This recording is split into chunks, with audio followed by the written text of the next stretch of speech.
The handouts or review materials must be treated with utmost confidentiality.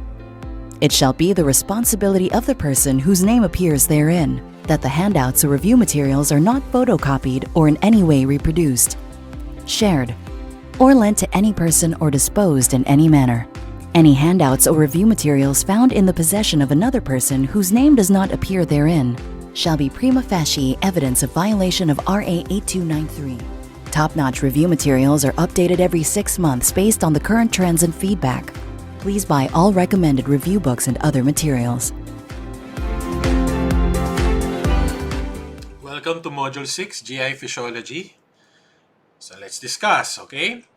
The GI tract is basically just one long tube from the mouth to the anus, with each organ basically just modifying 4 basic layers. So the entire GI tract, one long tube with 4 basic layers, and all of the organs there, whether stomach, SI, LI, will merely modify these 4 basic layers. So what are these 4 basic layers? From innermost to outermost, we have your mucosa, submucosa, muscularis, and then your serosa. The mucosa is further divided into your epithelium, lamina propria, and muscularis mucosa. Yung muscularis mucosa na yan, important yan kasi siya yung smooth muscle na ini-innervate ng submucosal plexus. So this is the smooth muscle innervated by your submucosal plexus, also called your Meissner plexus. Okay? So this muscularis mucosa, pag nag-contract yan, it will now cause GI secretions. Okay? Outside of the mucosa, you have your muscularis mucosa. You have your submucosa. Okay? After the submucosa, external to that, you have your muscularis layer. The muscularis layer is made up of inner circular and outer longitudinal muscle layer. The inner circular decreases the diameter of the lumen, while the outer longitudinal will shorten the segment, okay, of the GI tract. Ano ibig sabihin nun, Doc? Na yun ang ginagawa ng inner circular, outer longitudinal. Okay? The inner circular, okay, ganyan yung shape. So kapag nag-contract yan, basically the food will move, okay, this way, in short segments. Okay? Kapag naman outer longitudinal, kapag nag-contract sila, they will be the one to move food, okay, long distances from mouth to anus, pa ganyan. Okay? Inner circular, outer longitudinal. Okay? So the inner circular and outer longitudinal, they exhibit what we call reciprocal innervation. When you say reciprocal innervation, it means when one is contracting, the other one is relaxed, and vice versa. That's why the actual movement of bolus in your GI tract is this way. And has something to do with the alternating contraction of your inner circular and outer longitudinal muscle layer. The final layer in the GI tract is the serosa, also called your adventitia or your mesothelium. Okay? So, mucosa, submucosa, muscularis externa, and muscularis layer, and then your serosa. Between the inner circular and outer longitudinal muscle layer, this is where you're going to find your myenteric plexus. The myenteric plexus is also called your Auerbach plexus. So it's responsible for the contraction of your inner circular and outer longitudinal muscle layer. If your submucosal plexus will stimulate the muscularis mucosa, ultimately to causing GI secretions, okay, your myenteric plexus, meanwhile, will stimulate the inner circular and outer longitudinal muscle layer. So this is for GI motility. Okay, that's the function. Okay, of your submucosal plexus, okay, secretions, and your myenteric plexus, GI motility. Okay? So the innervation of the GI tract can basically be divided into two, extrinsic and intrinsic. Yung extrinsic, that is done using your autonomic nervous system, sympa and para. Parasympathetic nervous system is excitatory, okay? to your GI tract. Sympathetic nervous system is inhibitory. Remember, rest and digest. So the nerve involved here in the parasympathetic nervous system, we have your vagus nerve and your pelvic nerve. The vagus nerve is the longest nerve in the body, from the skull, from the head, all the way to the large intestines. Distal 1/3 of your transverse colon, all the way to the upper portion of your anal canal, meanwhile, will utilize pelvic canal. Okay? The intrinsic innervation of your GI tract, also called the local innervation of the GI tract, that is done using your enteric nervous system. We've discussed this previously. So the enteric nervous system has been called your second brain because it usually operates independent from the ANS, but may be stimulated, superseded by your ANS. Your enteric nervous system is made up of your Meissner plexus and Auerbach plexus. So this is a very important table differentiating the two. Okay? Personally, I find pag may comparison tables ako, mas naaalala ko siya kasi usually they're just opposites. It's very easy to remember opposites. Okay? So Meissner plexus is also called submucosal. Auerbach is also called myenteric plexus. Meissner plexus, submucosal plexus is between the submucosa and the inner circular muscle layer. It will stimulate specifically the muscularis mucosa for GI secretions. The Auerbach plexus, meanwhile, is found between the inner circular and outer longitudinal muscle layer. Yung Auerbach myenteric plexus mo, ini-innervate niya yung dalawang yan. Yung inner circular, outer longitudinal muscle layer na yan. So it's the one responsible for GI motility. Okay? Earlier, I told you the GI tract is just one long tube from mouth to anus and that your organs will merely modify those 4 basic layers. Okay? So what are the modifications done by each organ? The layer not seen in the esophagus is your serosa. The strongest layer of the esophagus is your submucosa. In your stomach, there are 3 muscle layers, not just 2. We have the inner oblique, middle circular, outer longitudinal. And the myenteric plexus is mainly excitatory except for your pyloric sphincter and ileocecal valve. Pyloric sphincter, that's the boundary between stomach and small intestines. Ileocecal valve is the boundary between small intestines and large intestines. Okay? Let's talk about substances that will act on the GI tract. So we have your GI paracrines, neurocrines, and GI hormones. 3 very different things. When you hear the term GI hormone, okay, a hormone is a chemical substance released into the blood and acts on a distant site. Substance released into the blood acts on a distant site. Paracrines, para means near. That's the root word. So when you say paracrine, it's a substance that is secreted to act on nearby cells. Para po sa tabi, paracrines. And then finally, neurocrines are substances that can induce an action potential.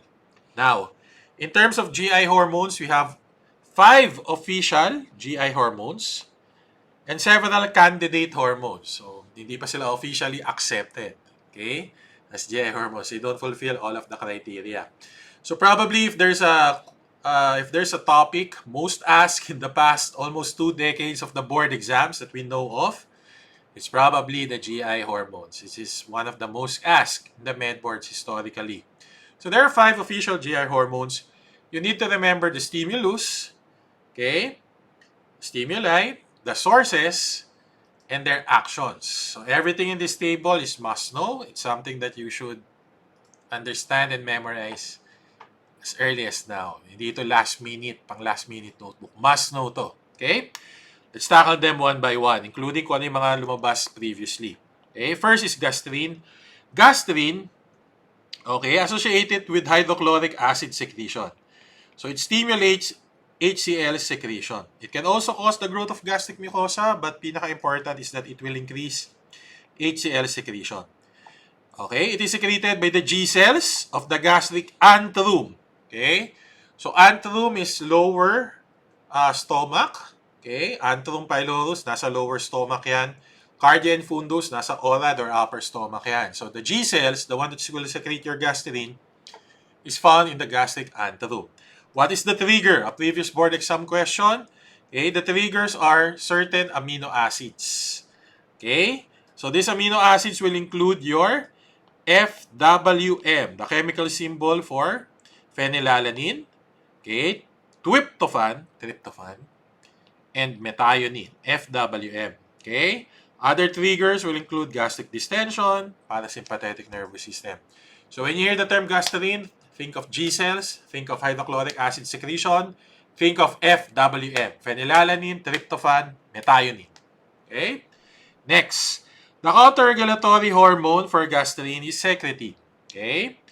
So if gastrin will increase hydrochloric acid, your secretin will decrease hydrochloric acid secretion, okay, and increase bicarbonate secretion to counteract the hydrochloric acid. So it is secreted by the S cells of the duodenum, jejunum, and ileum. Okay, the triggers is mainly acids entering the duodenum. So it's a misconception that hydrochloric acid will forever remain in the stomach. Bababa din yan papunta sa duodenum. Pagpunta sa duodenum, okay, nagsesecrete tayo ng secretin to counteract that hydrochloric acid. So, your secretin will cause bicarbonate secretion. At the same time, it will inhibit hydrochloric acid production. Okay? Cholecystokinin. Okay? Cholecysto, gallbladder, kinin, motility. Okay? So, your cholecystokinin basically has two major effects. One is bile secretion, and the other is the prolongation of the gastric emptying time. It will decrease your gastric emptying, synonymous to the term increased gastric emptying time. So, ano story ni CCK, Doc? Okay? Cholecystokinin, okay, the trigger is fatty acids. Kaya nung dati sa boards yan, sabi lang, what's the trigger for cholecystokinin? A, triglycerides. B, fatty acids. C, cholesterol. Okay? D, phospholipids.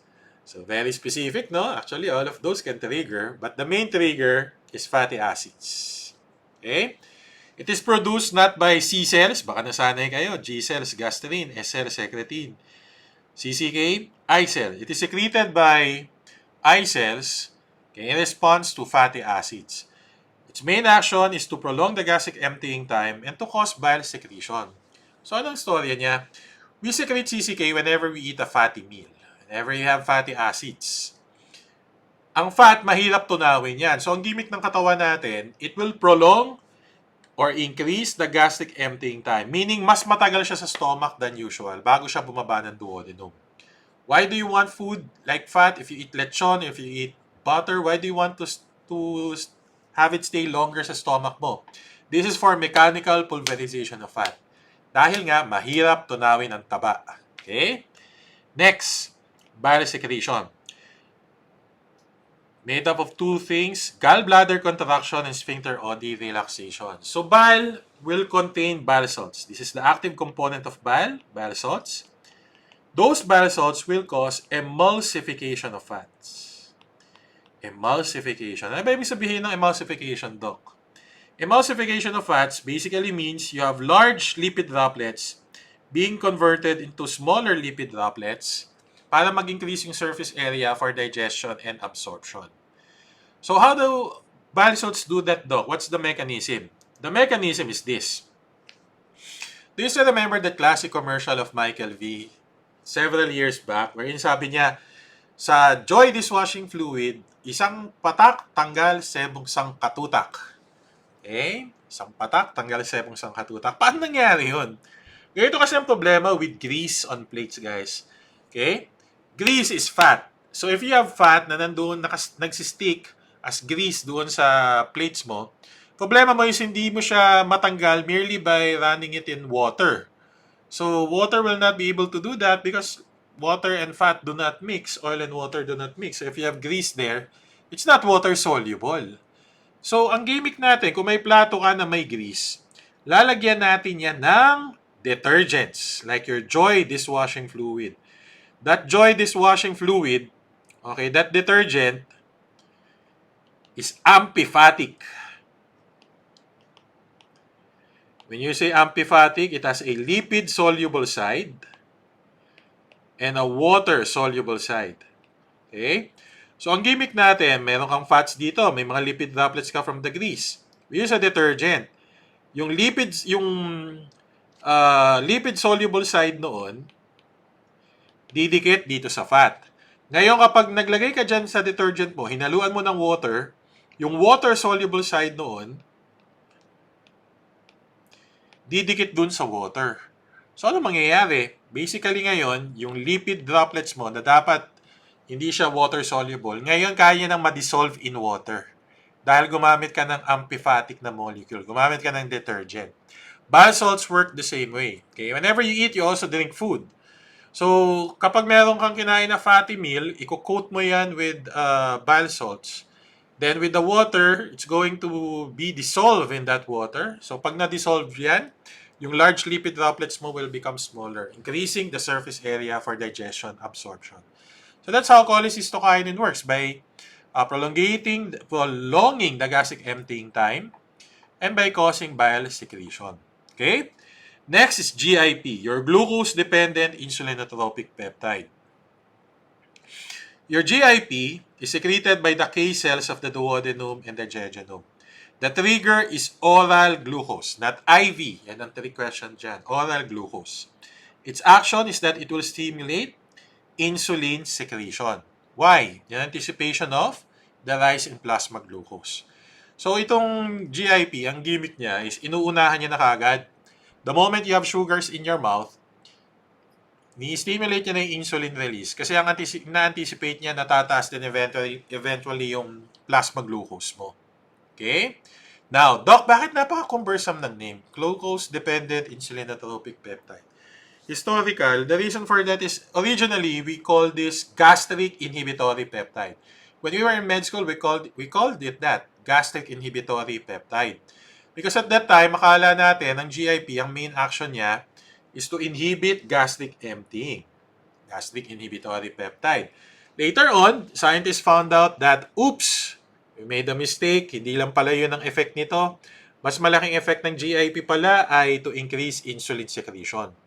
So, nung nakita nila na GIP will also increase insulin secretion, they decided to rename it. Kaso sabi nila, tol, pag pinalitan kasi natin yung pangalan ng GIP, mako-confuse yung mga tao.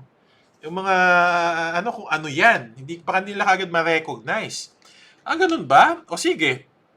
To prevent confusion, let us use the same acronym, but let us reword it from gastric inhibitory peptide. That's why naging siyang glucose-dependent insulinotropic peptide. Glucose-dependent, it's dependent on oral glucose. Insulinotropic, it's going to increase plasma insulin. Okay? Next, we have motilin. Okay? Motilin is secreted by the M cells. The trigger is fasting. Okay? M cells will trigger what we call your interdigestive or migrating myoelectric complex. It will cause contraction, specifically now, of two organs, stomach and small intestines. Okay, via the production of your interdigestive or migrating myoelectric complex. So, anong gimmick, Doc, ni motilin? Ang motilin na secrete to remove remnant food in the GI tract in anticipation of the next meal. Tignan mo yung trigger niya, it's fasting, right? So, halimbawa, nag-lunch ka na, and then magdi-dinner na several hours later. So, ang gimmick niya is magsesekret tayo ng motilin to remove remnant food in the GI tract in anticipation of the next meal. Take note, it will only stimulate the stomach and small intestines, not the large. So, hindi ka magtatae habang nagfa-fasting ka with motilin. Okay? So, those are 5 official GI hormones. Gastrin, CCK, secretin, GIP, motilin. Okay? Without looking at your handouts. Okay? Isa-isahin nga natin. Identify the hormone. Okay? Comes from your G cells, gastrin. Comes from your S cells, secretin. Comes from CCK will come from what? I cells. Motilin will come from what? M cells. Okay. And then GIP will come from what? K cells. I hope nasabi ko tama, no? G cells, gastrin, secretin, S cells, motilin, M cells. Okay. I cells for CCK. K cells for your GIP. Okay? Triggers, gastrin, the main trigger, FWM, phenylalanine, tryptophan, methionine. Secretin, main trigger, hydrochloric acid entering the duodenum. M cells, trigger, fasting. GIP, trigger, oral glucose. CCK, trigger, fatty acids. Actions, gastrin will cause hydrochloric acid secretion. Secretin will inhibit hydrochloric acid secretion and cause bicarbonate secretion. M cells, motilin will cause interdigestive or migrating myoelectric complex in the small intestines, in the stomach. Okay? CCK will cause gallbladder contraction, sphincter of Oddi relaxation, so it will cause bile secretion along with prolongation of gastric emptying time. And finally, GIP will cause insulin secretion, okay, in anticipation of the rise in plasma sugar. Candidate GI hormones will include your pancreatic polypeptide, enteroglucagon, and glucagon-like peptide 1. Focus on GLP-1. It is secreted by L cells. Okay? And together with GIP, these two will increase plasma insulin levels. So, GLP-1 and GIP, okay, are collectively called incretins. So, incretin, okay, these are substances that will increase plasma insulin. GI paracrine, substances that will act on nearby cells. This will include somatostatin and histamine. Somatostatin will inhibit all GI hormones. Pronounce it this way, somato stop in. Okay? May tatlong sources ng somatostatin. May hypothalamic somatostatin that will inhibit growth hormone. Okay? Meron kang GI tract somatostatin that will inhibit all GI hormones. Okay? And then meron kang pancreatic somatostatin that will inhibit insulin and glucagon. So, somatostatin, I tell my students, is the ultimate killjoy hormone. It will always inhibit something else. That's why you pronounce it somatostop-in. Okay? Next, VIP. VIP is the ultimate GI tract smooth muscle relaxant. The ultimate GI tract smooth muscle relaxant. It will relax the lower esophageal sphincter. Okay? It will relax the oral stomach or upper stomach. And it will relax the pyloric sphincter and ileocecal valve. The ultimate GI tract smooth muscle relaxant. Mnemonic. If you have a guest VIP sa bahay, okay, gusto natin relax sila. So, VIP, very important person. Dapat sila ay relaxed. Okay? Another claim to fame of VIP that I want you to remember, been asked previously in the exam, VIP is not just para sa GI tract but also for the respiratory system. VIP will cause bronchodilation. Okay? VIP. So, it relaxes not just the smooth muscle in their GI tract but also in your bronchioles. Okay, next, satiety appetite center. The satiety center, when stimulated, you will feel full. Okay, it's found in the ventromedial hypothalamus. Remember the mnemonic VUCHOG. Ventromedial. Okay, when the satiety center is found there, when stimulated, you will feel satiated. Okay, you feel satiety. You won't feel hungry. Lateral hypothalamic area. Okay, that's where you're going to find the hunger center. So when you stimulate the hunger center, you will feel hungry. Previous board exam question, very good question, analytic. They ask, an area in the hypothalamus was damaged that causes weight gain. What is this area? A, ventromedial nucleus. B, lateral nucleus. So an area in the hypothalamus was damaged to cause weight gain. So what was damaged? Ventromedial or lateral? So ang na-damage is your, kaka-confused, no? The one damage is your satiety center, the ventromedial nuclei. Why? If that is damaged, satiety center, you won't feel full anymore. If you won't feel full anymore, kakain ka na kakain. So you'll now gain weight. So that's an example of a very good question, okay, involving analysis. Okay? Next, GI motility. Contractile tissue in the GI tract is made up of unitary smooth muscles, yung may gap junctions contracting together as one, except for the pharynx, upper one-third of the esophagus, and the external anal sphincter. In these areas, you're going to find skeletal muscles. Okay, voluntary. Now, GI smooth muscle contraction come in two types, tonic and phasic. When you hear the word tonic, it's tonically contracted or continuously contracted. When you hear the term phasic contraction, it means by phases. Contract, relax, contract, relax, contract, relax. Tonic contractions are seen in GI tract sphincters. And they are caused by subthreshold slow waves. Okay? Phasic contractions, meanwhile, are caused by spike potentials. So what are those? This is your slow wave, and these are your spike potentials.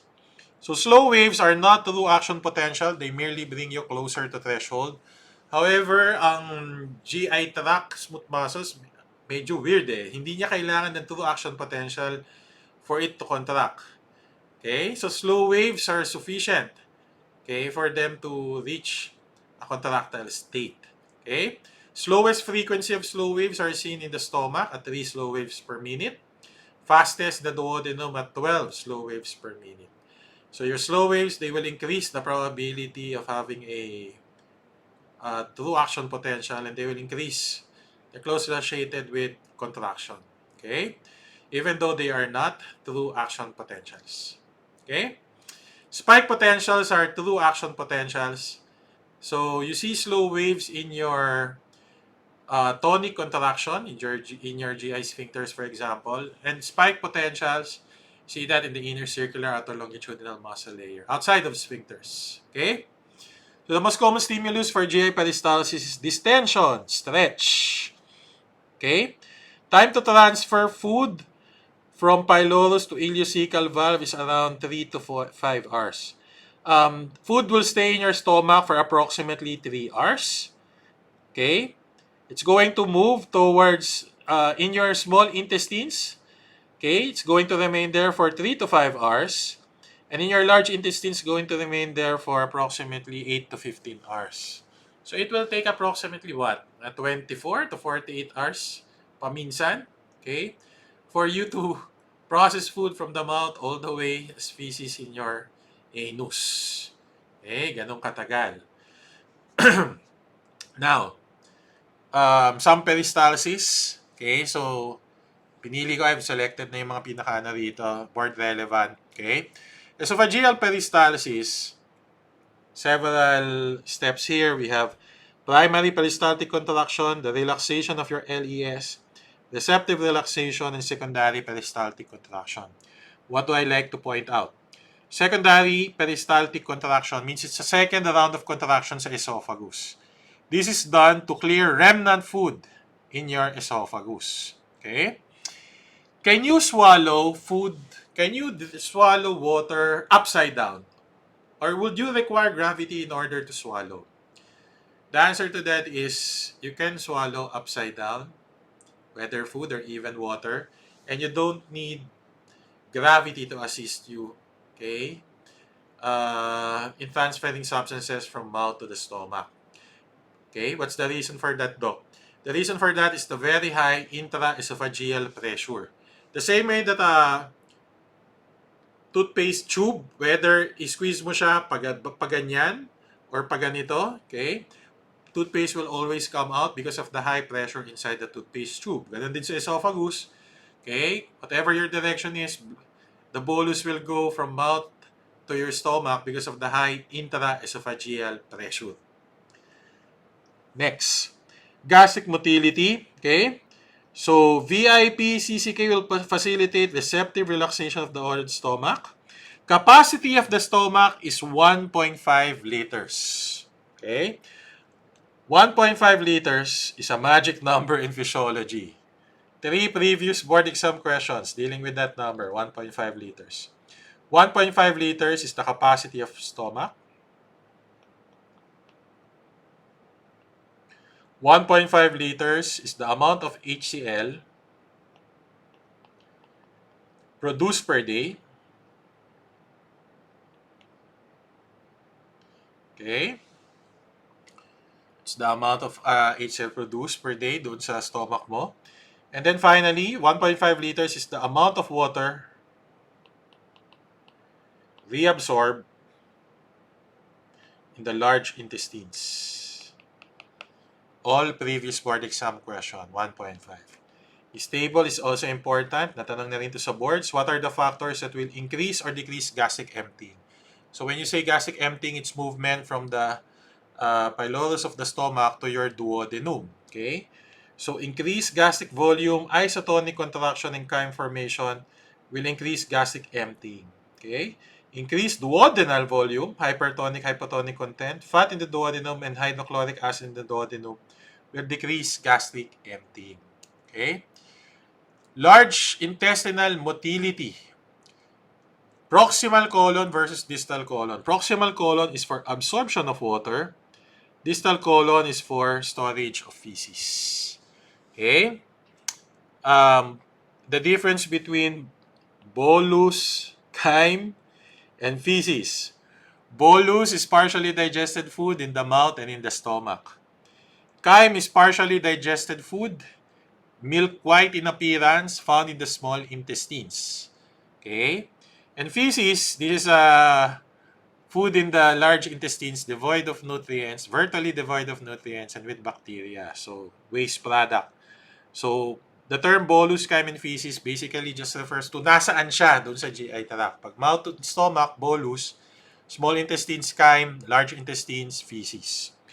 Your large intestines will have three structures that differentiates it from the small intestines. Okay, the mnemonic is HAT. Your large intestines will have haustra, appendices, epiplocae, and your taenia coli. How do you locate? Previous board exam question in surgery. How do you locate the appendix? By following the taenia coli. Okay? Defecation occurs once the rectum is 25% filled. Entirely by coincidence, urination will occur when the urinary bladder is 25% filled. Okay? Internal anal sphincter is involuntary, made of smooth muscles. External anal sphincter is voluntary, made up of skeletal muscles. Some important reflexes: gastroileal, gastrocolic. Gastroileal, when the food is in the stomach, bumibilis ang motility sa ileo. Gastrocolic, when food is in the stomach, bumibilis ang motility sa large intestine, sa colon. Okay? Yung gastrocolic, ang relevance niyan, pagdating sa boards nyo, pag binigyan kayo ng case na bakit tumae ito pagkakain, okay? Halimbawa, infant, nagtae, pagkatapos mag-milk, okay? The reason for that is gastrocolic reflex. Okay? It's the reason, okay, why infants will defecate following a meal. Okay? Vomiting is reverse peristalsis, usually preceded by nausea. The vomiting center is found in the medulla. Okay? The ones involved in vomiting, we have the vestibular system, back of the throat, the GI tract, and the chemoreceptor trigger zone. Previous board exam question, where do you find your chemoreceptor trigger zone? You will find that in the area postrema. Okay? That area postrema, that chemoreceptor trigger zone, is responsible for non-GI causes of vomiting. Non-GI causes of vomiting will include your emetics, radiation, and vestibular stimulation. So, seasick, carsick, okay? Blame your area postrema, your chemoreceptor trigger zone kung magsusuka ka dyan. GI secretions, okay? When you have a table like this, it's important, kapag may numbers na involved, it's important to know sino yung highest, sino yung lowest. Okay? So, usually, ganun yung mga tanungan eh. So, which one will have the greatest volume per day, least volume, okay, whatever, okay? So, the one with the highest volume among the GI juices, GI secretions, is your small intestinal secretion. Lowest will be your Brunner's gland and large intestinal secretion, okay? The most acidic, okay, will be your gastric secretion. pH actually to of 0.8. Okay? In Guyton, that's 0.8. The review books, they usually in a shortcut na nila, pH 1 to 3.5. The most alkaline secretion in the GI tract, Brunner's gland secretion, pH of 8 to 8.9. Now, saliva. Saliva is formed by your parotid submandibular sublingual glands. Okay? The one that secretes your salivary amylase, that's your parotid gland. So how do you form your saliva? Saliva has a high volume relative to the salivary gland size. It's high in potassium and bicarbonate, low in sodium and chloride, and hypotonic. So paano siya na-form? Okay, take a look at this picture. Okay? In the salivary glands, you're going to find acinar cells and ductal cells. The acinar cells will produce what we call your initial saliva. The initial saliva is similar to plasma. High in sodium, okay, low in potassium. Similar to your ECF, high in sodium, low in potassium. Now, that initial saliva will have to pass to the salivary ducts. When they do, the ductal cells will reabsorb and secrete certain substances sa kanya. So as the initial saliva passes to the ducts, the ductal cells will cause reabsorption of sodium and chloride. Okay? And also, it will cause secretion of potassium and bicarbonate. That's why final saliva, okay, will be low in sodium, low in chloride kasi na-reabsorb. It will be high in potassium, high in bicarbonate, okay, kasi na-secrete. Okay, yung bicarbonate will make the saliva alkaline. So, you want the saliva to be alkaline to neutralize acids produced in the mouth, to neutralize acidic food, to neutralize reflux. Okay? Kaya alkaline ang ating saliva. Gastric cells and secretions. So important table, contains mucous neck cell, parietal cells, and chief cells. These are your oxyntic glands. G cells and mucous cells, pyloric glands. Secrete mucus and bicarbonate. We have your mucous cell and mucous neck cell. That mucus will line the entire stomach. Okay? That mucus will contain bicarbonate, protecting the lining of the stomach from hydrochloric acid. Secretes hydrochloric acid and intrinsic factor, parietal cells. Take note of the synonyms, baka nang gamitin sa med boards, oxyntic cells. Okay? Intrinsic factor was called intrinsic because it is essential for life. Intrinsic for life. You need intrinsic factor to be able to absorb vitamin B12. You need vitamin B12 meanwhile, okay, for you to be able to create DNA properly. Okay, gastrin comes from G cells. Serotonin, previous board exam question, is secreted by enterochromaffin cells, also called Kulczycki cells. Okay, mnemonic, sir, please enter. Sir, please enter. Think of a waiter doing that. Sir, please enter. Okay, histamine is enterochromaffin-like cells. I like histamine. And pepsinogen, okay, secreted by Pepi chief, your chief cells. Okay? So, found in the basement membrane of bronchi and bronchiole, your bronchial Kulczycki cell, your pulmonary neuroendocrine cell. Found in the small intestines, colon, and appendix, your GI Kulczycki cells. So, may bronchial Kulczycki, may GI Kulczycki. Next, how do you create hydrochloric acid? So I mentioned this previously. Okay, parietal cells of the stomach on your left, lumen on your right, the blood. So carbon dioxide and water with the use of carbonic anhydrase, you'll first form carbonic acid, H2CO3, which will then dissociate freely, meaning without any enzyme needed, into bicarbonate and H+. Bicarbonate will go to the blood in exchange for chloride. Okay, we call this your alkaline tide. Okay, the H plus will then go to the lumen of the stomach in exchange for potassium. ATP will be needed for this to happen. Okay, so you have chloride entering here. Chloride then gets secreted to the lumen of the stomach. So you'll now form your HCl. Okay, your hydrogen potassium ATPase exchange pump is an example of a counter-transport, primary active transport. It uses ATP and opposite directions ang movement nila. The hydrogen-potassium ATPase pump is also called your proton pump. Okay? Characteristics of hydrochloric acid, gastric HCl. Okay? pH of 0.8, just like I previously mentioned. Factors that will promote hydrochloric acid secretion will include 1 histamine, 2 acetylcholine, and 3 gastrin. Histamine will act on H2 receptors, acetylcholine will act on muscarinic 3 receptors, and gastrin will act on CCKB receptors. These three can potentiate. They will have what we call a synergistic action, synergistic effect. Okay? Ibig sabihin ng synergistic effect, okay, the net effect is more than the sum of the individual parts. Factors that will inhibit HCl secretion are listed here: low pH, somatostatin, prostaglandins. Okay? Bile. The most common component of bile is water. Most active component is bile salts. Again, they are amphipathic just like we previously mentioned. Okay? Bile salts come from cholesterol. Okay? From cholesterol, you will form primary bile acids.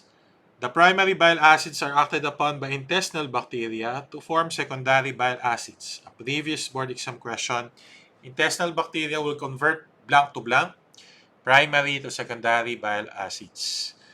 Okay? Then from your secondary bile acids, it will undergo conjugation in the liver using glycine and taurine to form your bile salts. If it has glyco or tauro in its name, that's a bile salt. Okay? So, bile is produced in the liver. Bile is stored and concentrated in the gallbladder. Bile is secreted in the duodenum. And bile salts is reabsorbed in the ileum. Okay? Their bile salts, 94% of them are recycled, reabsorbed. Only 6% will be excreted. Okay? Your bile salts will be used, according to Guyton and Hall, 17 times approximately before it is excreted into your feces. The only way to remove cholesterol from the human body, convert it to bile salts. The 4 rings of cholesterol are indestructible. No human enzyme can destroy that. So the only way to destroy that, the only way to remove that from the body, okay, because it cannot be destroyed by any enzyme, is to convert it into bile salt, excrete it into your feces. Okay? Let's talk about digestion and absorption of nutrients. Carbs, key things that I want you to remember. Okay? Only monosaccharides are absorbed. So monosaccharides will include your glucose, galactose, and fructose. Okay? Starch is a polysaccharide. So polysaccharides will include starch, glycogen, cellulose. Monosaccharides will include your glucose, galactose, fructose. Okay? Disaccharides will include your maltose, sucrose, the common table sugar, okay, and lactose, made of glucose and galactose. So, in terms of digestion, salivary and pancreatic amylase will digest starch. Okay? Then you have disaccharidases that can degrade disaccharides into their components. Like lactase can degrade the disaccharide lactose into its components glucose, galactose. Sucrase can degrade sucrose into glucose and fructose. Now, how do we absorb? We can only absorb we can only absorb monosaccharides. We cannot absorb disaccharides, oligosaccharides, polysaccharides. So once we form your glucose, galactose, and fructose, okay, glucose and galactose will utilize SGLT1 in order to transport them from lumen to small intestines. Fructose will utilize GLUT5. Okay, so papunta sa small intestines, we use SGLT1 or GLUT5. From the small intestines papunta sa blood, we're going to utilize GLUT2, okay, for all monosaccharides, for glucose, galactose, and fructose. Okay? So we can only absorb monosaccharides. How about proteins? We're less maarte pagdating sa proteins. We can absorb dipeptides. We can absorb tripeptides. We have transport mechanisms for that. Now, in terms of digestion of proteins, we have mechanical digestion in the mouth. We have mechanical digestion also in the stomach. In the stomach, you have an inessential protease that we call pepsin. That pepsin is actually secreted first as a zymogen. An inactive protease called pepsinogen. Pepsinogen is converted into pepsine, okay, by hydrochloric acid. Okay? Pepsine can break peptide bonds. Okay? So, but it's not considered essential. We can live without it because we still have trypsin. Okay? From the pancreatic trypsinogen. So, anong gimmick dito? Okay? Trypsinogen is a zymogen produced by your pancreas. Enterokinase or EK is seen in the brush border of the small intestines. In the microvilli, it's the other term for brush border, the microvilli of the small intestines. So enterokinase will then convert trypsinogen to trypsin. Once you have one molecule of trypsin, boom! Trypsin can convert other trypsinogen into trypsin. Trypsin can convert all other zymogens into their active components. And once you have this, okay, proteases, they will now break peptide bonds. So you will have digestion of your proteins. Okay? From there, you absorbed it using, halimbawa, sodium amino acid co-transport and other pumps. How about lipids? Okay?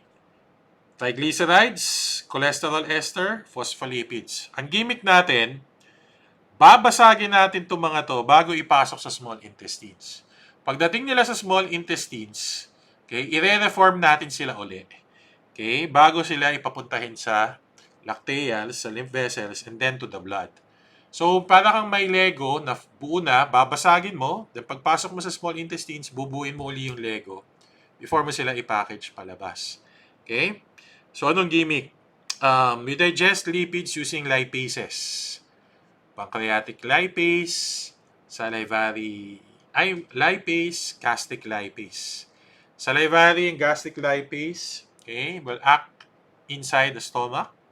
Pancreatic lipase will act in the small intestines. So those lipases, okay, will cause you to form micelles. Micelles is the form that can enter the small intestines. So your lipases will break triglycerides into component monoglyceride and 2 units of fatty acid. Okay, your triglyceride kasi is basically a glycerol 3-phosphate backbone that is attached to 3 units of fatty acids. So whenever you have a lipase, ang gagawin lang is natatanggal lang natin yung dalawa out of the 3 units na fatty acid. Yung isang na ngayong matitira will be called monoglyceride. Okay, the others na release, 2 units ng free fatty acid. Cholesterol ester is broken down by an esterase to give you cholesterol plus fatty acid, its components. While phospholipids are acted upon by phospholipases to form their components lysolecithin and fatty acid. Once you have this, we package it in micelles, have it enter the small intestines. Once it's inside, you then form back your triglyceride, phospholipids, and cholesterol esters. And you package them into what we call your chylomicrons. From your chylomicrons, it will now go to the lymph vessels called your lacteals. Micelles papasok ng small intestines, chylomicrons palabas ng small intestines. Okay? Water and electrolytes, these are their transport mechanism. Okay? Earlier, I told you where sodium goes, water follows. Forever a dogma in medicine. So where sodium goes, water follows. That is true for all parts of the body except the GI tract. In the GI tract, where chloride goes, water follows. Okay, the primary ion in the GI tract that is secreted is chloride. The chloride can attract water. Okay, so in the GI tract, where chloride goes, water follows. So, anytime makakita ka ng, alimbawa, I think may classic ano rito is may Vibrio cholera, affects yung chloride for some reason, and that's the cause of your diarrhea. Because chloride, when secreted in the GI tract, water will follow. Okay? Other substances.